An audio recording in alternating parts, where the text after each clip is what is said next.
البنات اللي كيقولوا لي عطينا نصيحه على البروتين، ما ديوش على هذا. شوف الصباغه فين وصلت ليا.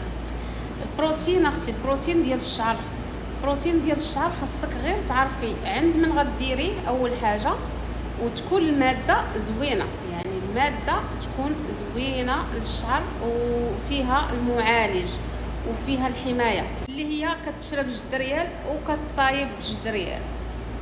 راه بعض المرات البنات كنشوف بصراحه، كنشوف شي يعني واحد الاسعار، واحد الاثمنه نازله للارض، يعني راه ماشي حتى الثمن ديال البرودوي.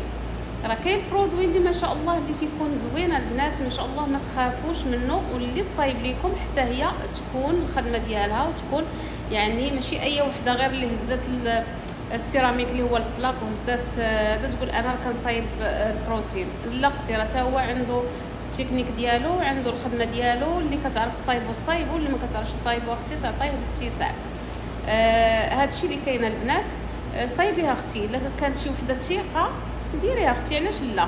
بصراحه راه حتى هو راه فيه بزاف ديال الانواع.